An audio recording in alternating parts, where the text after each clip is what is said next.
धार्मिक सांस्कृतिक सम्बन्धलाई सम्पूर्ण सम्बन्धलाई उनले एउटा त बलियो बनाउने र अर्को कुरा जति पनि विवादित विषय नेपालको र भारतीय जनमानसमा जे विषय विवादित छ हैन विगतका प्रधानमन्त्रीहरूले जे बोले तापनि नरेन्द्र मोदीले आएर त संसदमै बुद्ध नेपालमा जन्मेका हुन् त भन्नु भइसक्यो हो त्यो भयो तर अहिलेको उपस्थिति चाहिँ के हो भन्दा दुईटा पार्ट यसमा दुईटा आयाम छ हामीले यसलाई स्वागत गर्नुपर्दछ एकदमै स्वागत गर्नुपर्दछ र सकेसम्म हामीले जे कुराले उहाँको उपस्थितिले जे कुराले विश्वभरि सन्देश पठाउन सक्ने जति पनि तयारी छ यो कुरालाई न्यूनीकरण गर्ने एउटा पाटो भयो अर्को कुरा चाहिँ ऐतिहासिकतालाई वर्तमानले प्रमाणित गर्ने कुरा किनभने राज्यको हेड अफ द स्टेट जस्तो भनौँ न प्रधानमन्त्री आएर उपस्थित भएर जब लुम्बिनीमै उपस्थित भएर हैन यो नै सबै कुरा हो भन्ने जुन जहाँनिर पुग्छ बुद्धिज्म र बौद्ध दर्शन चाहिँ यो चाहिँ इट्स नट फर रिलिजनको हिसाबले होइन यो बुद्ध धर्म र हिन्दू धर्मको हिसाबले होइन इट्स अ फिलोसफी हो यो जीवन पद्धति हो हैन भन्ने एउटा सन्देश पनि यसले सम्प्रेषण गर्छ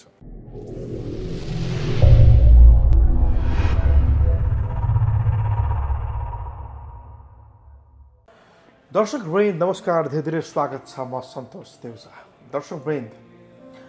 बुद्ध जयन्तीको अवसरमा लुम्बिनीमा बृहत विशाल एउटा कार्यक्रम हुन गइरहेको छ विशेष कार्यक्रम हुन गइरहेको छ खास गरी लुम्बिनी विकास कोषको आयोजना दर्शक नेपाल सरकारको आयोजना लुम्बिनी विकास कोषको समन्वयमा हुन गइरहेको विशेष कार्यक्रममा भारतीय प्रधानमन्त्री नरेन्द्र मोदी आउँदै हुनुहुन्छ दर्शक भारतीय प्रधानमन्त्री नरेन्द्र मोदी विगतमा पशुपति भ्रमण लुम्बिनी त्यसगरी मुक्तिनाथ भ्रमण जनकपुर भ्रमण पछि लुम्बिनी आउँदै हुनुहुन्छ दर्शक प्रमुख अतिथिको रूपमा आउँदै हुनुहुन्छ यो भ्रमणलाई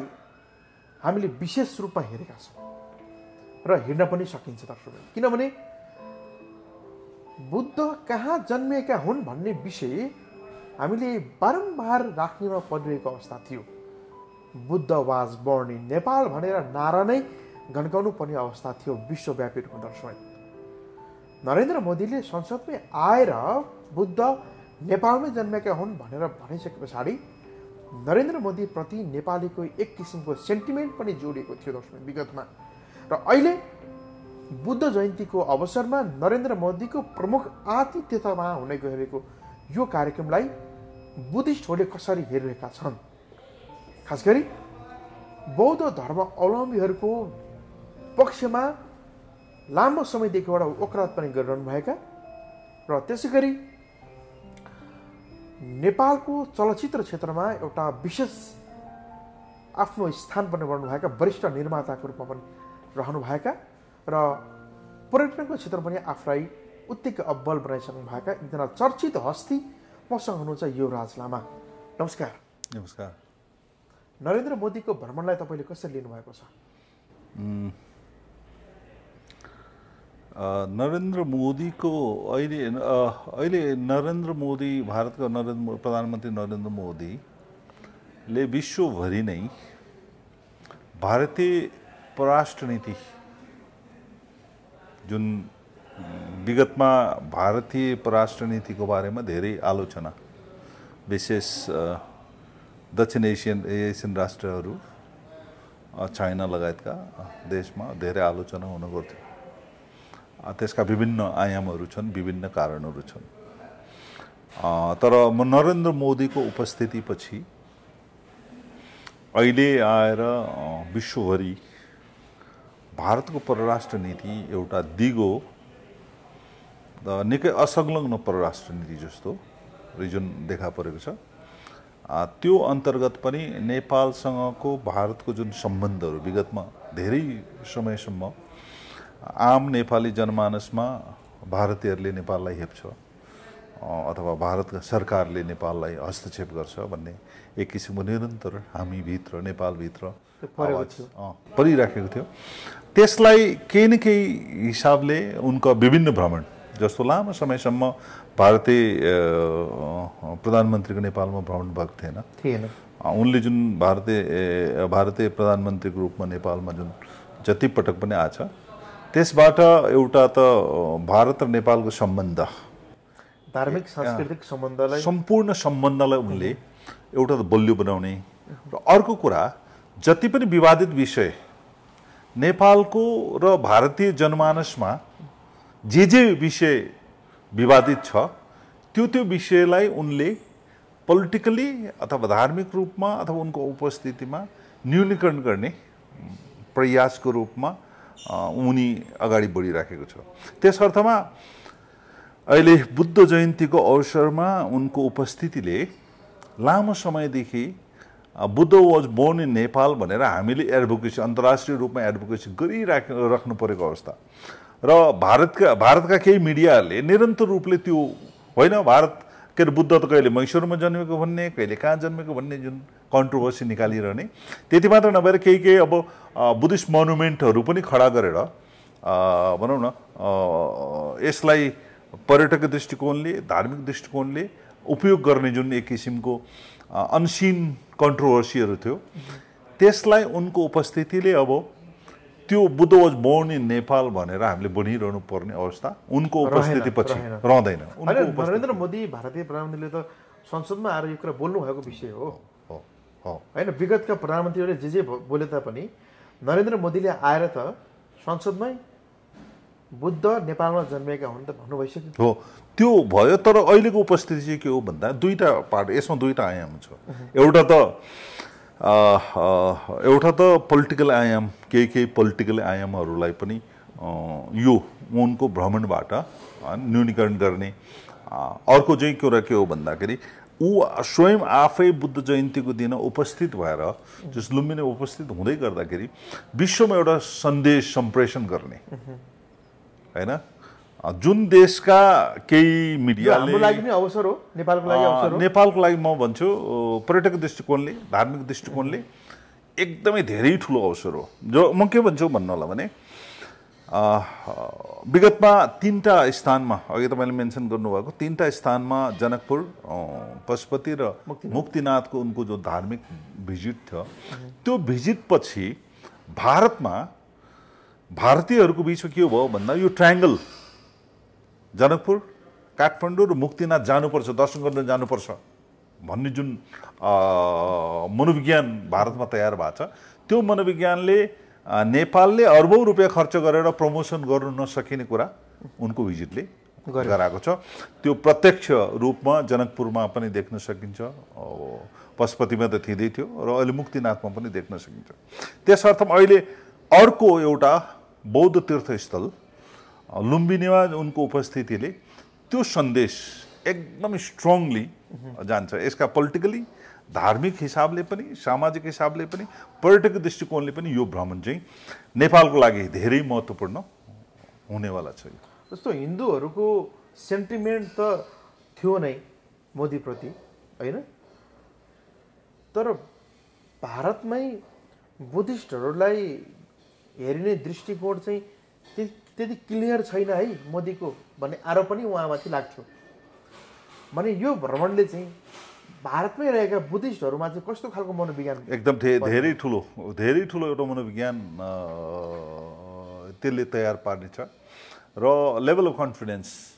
किनभने धेरै हिन्दू र मुस्लिम बाहुल्यता, धेरै हिन्दू र त्यसपछि मुस्लिम बाहुल्यता भित्र माइनोरिटीको रूपमा रहेको भारतमा जुन बुद्धिस्टहरू छ आदिकालदेखि नै उपस्थित छ, त्यो माइनोरिटी ग्रुपलाई के हुन्छ भन्दाखेरि एक किसिमले मनोविज्ञान रूपमा उनीहरूलाई धेरै तयार गर्ने, उत्साह गर्ने कुरा छँदैछ। त्योभन्दा पनि महत्त्वपूर्ण पाटो चाहिँ के हो भन्नु होला भने मोदी, भारतीय प्रधानमन्त्री मोदी चाहिँ के हो भन्दा उनीको यदि ब्याकड्रप हेर्ने हो भने उनी जोगी मान्छे होइन, विभिन्न समयमा लामो समयसम्म विभिन्न तीर्थस्थलमा गएर ध्यान तपस्या गरेर बसेको मान्छे।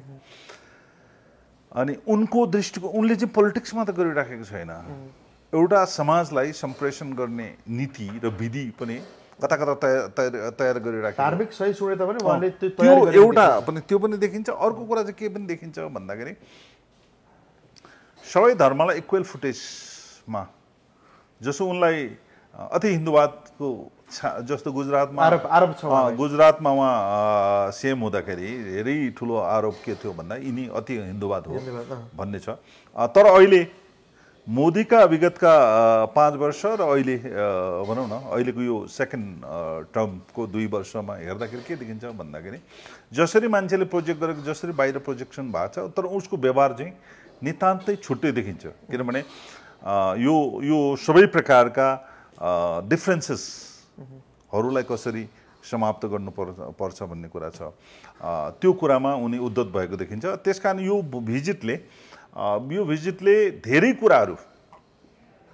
किनभने योभन्दा अगाडिको भिजिट पछि एउटा लामो ग्याप भएको छ, भारतीय प्रधानमन्त्रीको भिजिट नेपालमा हुनमा चाहिँ लामो ग्याप भएको छ। त्यसमध्ये अस्ति हाम्रो लामो ग्याप हुनुको कारण कोभिड पनि होला, विभिन्न होला। तर के हो भन्दा अस्ति हाम्रो प्रधानमन्त्री भारत भ्रमण भयो। त्यो भ्रमणपछि केही कुराहरू जस्तो 72 सालमा संविधान बनिसकेपछि केही कुराहरू नेपाली जनमानसमा भारतीय संस्थापनपछि अथवा पोलिटिकल लेभलमा अलिकति हाम्रो कस्तो भने उहाँहरूको भूमिका ठिक भएन भन्ने प्रकृतिको छ। तर अहिले जुन एक किसिमको हेड स्टेटहरूको भ्रमण, त्यसमाथि पनि बुद्ध पूर्णिमाको दिन, जो बुद्ध जयन्तीको दिन जुन भ्रमण छ त्यो चाहिँ सही रूपमा अथवा धार्मिक रूपमा, सामाजिक रूपमा र पोलिटिकल रूपमा धेरै महत्त्व छ। हामीले यसलाई स्वागत गर्नुपर्दछ, एकदमै स्वागत गर्नुपर्दछ। र सकेसम्म हामीले जे कुराले उहाँको उपस्थितिले जे कुराले विश्वभरि सन्देश पठाउन सक्ने जति पनि तयारी छ त्यो तयारी पनि गर्नु जरुरी छ। अनि अरू कुरा तपाईँहरू जस्तो मिडियाकर्मी, सम्पूर्ण मिडियाकर्मी त्यो प्रोसेसमा अथवा उहाँको उपस्थितिलाई विश्वव्यापी बनाउने प्रोसेसमा लाग्नुपर्छ। र यो चाहिँ पार्ट अफ द हाइलाइट्स। किनभने योभन्दा अगाडि मलाई जस्तो मेरो अहिले 64 वर्ष भयो, कुनै पनि भारतीय हेड अफ स्टेट लुम्बिनीमा भिजिट गरेको मलाई थाहा छैन। यो पहिलो मलाई थाहा छैन होइन। लुम्बिनीलाई हेर्ने विगतका भारतीय सरकारहरूको दृष्टिकोण फरक थियो नि, मोदीको अहिले फरक रह्यो। डेफिनेटली, किन उहाँले उपस्थितिले जुन प्रकारले सदा साहित्यका साथ बुद्धि पूर्णिमामा प्रमुख अतिथि रूपमा उहाँ उपस्थित हुने भन्ने बित्तिकै त्यसले के दर्शाउँछ भन्दाखेरि अब भारत र नेपालको विगतका सम्बन्धहरू विगतका जस्तो रहँदैन भन्ने एउटा सन्देश पनि हो। यस्तो लुम्बिनी तपाईँ एउटा बुद्धिस्ट भएको हिसाबले पनि तपाईँ लामो समयदेखिबाट बौद्ध धर्मावलम्बीहरूको विषयमा वकालत गरिरहनु भएको छ, तपाईँले बोलिरहनु भएको छ, लेखिरहनु भएको छ होइन। तपाईँका सिनेमाहरू पनि त्योसँग आकर्षित भएको मैले चाहिँ देखेको छु होइन, केन्द्रित भएको त्यो प्रकारको। लुम्बिनी र गयालाई चाहिँ अब यो धार्मिक सहिष्णुताको हिसाबले कसरी जोड्न सकिन्छ होला? योभन्दा अगाडि एउटा बुद्धिस्ट सर्किट बनाउनुपर्छ भन्ने उठान भारतीय पक्ष विशेष नरेन्द्र मोदी लगायतका हाम्रा नेतृत्वले पनि यो एउटा बुद्धिस्ट सर्किट बनाउनुपर्छ। यो बुद्धिस्ट सर्किट चाहिँ एउटा त धार्मिक रूपले यसलाई फेसिलिटेट गर्ने एउटा पार्ट हो भनेपछि अर्को चाहिँ विश्वभरिका पर्यटकहरूलाई यो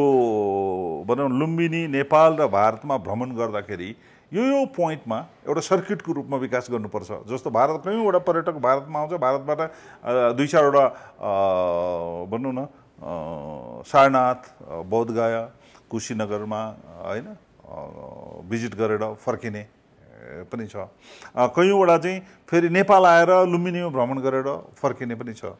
भनेपछि अब यसलाई यो सर्किटको रूपमा पर्यटक दृष्टिकोणले यो सर्किटको रूपमा विकास गर्ने भन्ने जुन विगतमा पनि छ। अब यसको मूर्तिकरण चाहिँ यो हो फेरि, किनभने धेरैवटा जस्तो के छ भन्नु होला भने तपाईँ बौद्ध इतिहासमा हेर्दाखेरि भगवान् बुद्धको जन्मस्थल होइन लुम्बिनी, अब राज्य कपिलवस्तु होइन र मामागढ, अनि त्यसपछिबाट गएर अनि वानप्रस्थ भइसकेपछि उहाँ जब तपस्या भइसकेपछि बहुसङ्ख्यक समय उहाँले भारतका तत्कालीन भारत त्यो बेलामा त भारतै भन्ने थिएन, तत्कालीन विभिन्न राजा भनौँ न 400-500 राजा रौजोटा रहँदाखेरि होइन मगधसँगको कुरा भयो। यो विभिन्न ठाउँमा तपाईँको उहाँ बुद्ध भगवानले समय बिताएको जुन जति पनि स्थल छ ती सबै तीर्थस्थलको रूपमा होइन परिभाषित भएको छ, तीर्थस्थलको रूपमा प्रचलित छ भनिसकेपछि अब यो चाहिँ एक किसिमको यो सर्किट यो भिजिटले चाहिँ एक किसिमको यो सर्किट बन्ने र यो सर्किटको चाहिँ कस्तो एउटा सन्देश पठाउन खोजेको जस्तो देखिन्छ अथवा पठाउनु पर्छ जस्तो लाग्छ भन्दाखेरि कुनै पनि सर्किट जस्तो नेपालमा लुम्बिनी भिजिट गर्दैछ भन्दा यो स्थान भारतको घुमायो भने यो अपुरो छ है, घुमेन भने अपुरो छ, अथवा भारतमा आएर यदि लुम्बिनी भ्रमण गरेर यो अपुरो छ। एउटा त्यो सर्किट बनाउनु जरुरी छ, यो सर्किट बनाउनु जरुरी छ र यो अहिले चाहिँ यो अवसर यो चाहिँ अवसर एकदमै महत्त्वपूर्ण अवसर हो। एउटा नेपाल आम नेपाली मात्रै त्यो छँदैछ होइन, खास गरी अहिले बुद्धिस्टहरूमा पनि यो कार्यक्रमले यो भ्रमणले एक किसिमको एउटा उत्साह थपेको छ। डेफिनेटली किनभने यो एउटा कुरा त के हो भन्नलाई भने धार्मिक रूपमा इन्डाइरेक्ट धेरैवटा कन्फ्लिक्ट जस्तो जुन विगतमा देखेको छ नेपालका मिडियाहरूमा, नेपालको जनमानसमा होइन जहिले पनि भारतीय मिडिया र भारतका केही एउटा संस्थापन पक्ष केही व्यक्तिहरूले जहिले पनि यो एक किसिमको धार्मिक झमेला जस्तो गरिराखेको जुन अवस्था छ यो कुरालाई न्यूनीकरण गर्ने एउटा पाटो भयो। अर्को कुरा चाहिँ ऐतिहासिकतालाई वर्तमानले प्रमाणित गर्ने कुरा, किनभने राज्यको हेड अफ द स्टेट जस्तो भनौँ न प्रधानमन्त्री आएर उपस्थित भएर जब लुम्बिनीमै उपस्थित भएर होइन यो नै सबै कुरा हो भन्ने जुन जहाँनिर पुग्छ यो चाहिँ मेरो विचारमा अहिलेसम्मको जति पनि कन्ट्रोभर्सीहरू छ चाहेर नचाहेर त्यो कन्ट्रोभर्सीहरूलाई सबैले चिर्ने गर्छ। त्यसमाथि बुद्धिस्ट जति पनि बुद्धिस्ट छ अथवा के छ भन्नलाई भने धेरैवटा पुस्तकहरूमा होइन भारत विशेष भारतमा प्रिन्ट भएको पुस्तकहरूमा लुम्बिनी भारतमा छ भनेर भनिन्छ। जम्बूद्वीपे भारत खण्डे भनेर जब तपाईँले गर्दाखेरि त्यो भारतको खण्ड भनेर चाहिँ भन्दाखेरि त्यो तत्कालीन समयमा जुन श्लोकहरू बनाइयो त्यो चाहिँ के हो भन्नलाई भने भारत खण्ड भनेर चाइनाका भूभागहरू लगायतका थियो, इन्डोनेसिया चाइनाका यता भनौँ न अफगानिस्तानदेखि सम्पूर्ण भूभागलाई भनिन्थ्यो। तर पछि गएर के हो भन्दा जब नयाँ राष्ट्रहरू मोडर्न देशमा विभाजन भएपछि मोडर्न कन्ट्रिज मोडर्न देशहरू जब बन्नु सुरु गरेपछि त त्यो टेरिटोरी विभाजन हुँदाखेरि कुन कहाँनिर पर्यो। तर त्यो विभाजन चाहिँ धार्मिक रूपमा पनि रहिरहेको अवस्था थियो होइन, अथवा धार्मिक रूपमा पनि के हो कता न कता पोलिटिक्स गरिराखेको अवस्था थियो। भनिसकेपछि यो सम्पूर्णलाई लिएर नेपालका सम्पूर्ण बुद्धिस्टहरू उत्साहित हुने कुरा त छँदैछ। अर्को कुरा चाहिँ के हो भन्नलाई कता कता फेरि बुद्धिस्ट जुन छ यो टेरिटोरी चाहिँ बौद्ध धर्मावलम्बीको लागि मात्र हो होइन। जस्तो श्रीलङ्काको राजपक्ष आएर भिजिट गरेर जानुभयो होइन, पहिला एज एन प्रेसिडेन्ट हुनुहुन्थ्यो उहाँ भेजेर जानुभयो, अन्य देशका एम्बेसडर भिजिट गरेर जानुभएको छ। तर भारतीय स्टेट एउटा हिन्दू होइन, एउटा हिन्दू स्टेटको अथवा हिन्दू ब्याकग्राउन्ड भएका प्राइम मिनिस्टरको उपस्थितिले यो चाहिँ सबै धर्मको लागि हो है भन्ने एउटा मान्यता पनि इस्टाब्लिस गर्छ। त्यो पनि हो। अनि अर्को मान्यता के हो भन्दाखेरि बुद्धिज्म र बौद्ध दर्शन चाहिँ यो चाहिँ इट्स नट फर रिलिजनको हिसाबले होइन, यो बुद्ध धर्म र हिन्दू धर्मको हिसाबले होइन, इट्स अ फिलोसफी हो, यो जीवन पद्धति हो होइन भन्ने एउटा सन्देश पनि यसले सम्प्रेषण गर्छ। यहाँको महत्त्वपूर्ण समय र संवादको लागि हार्दिक धन्यवाद छ। हस्, धन्यवाद, थ्याङ्क यू भेरी मच। नमस्कार।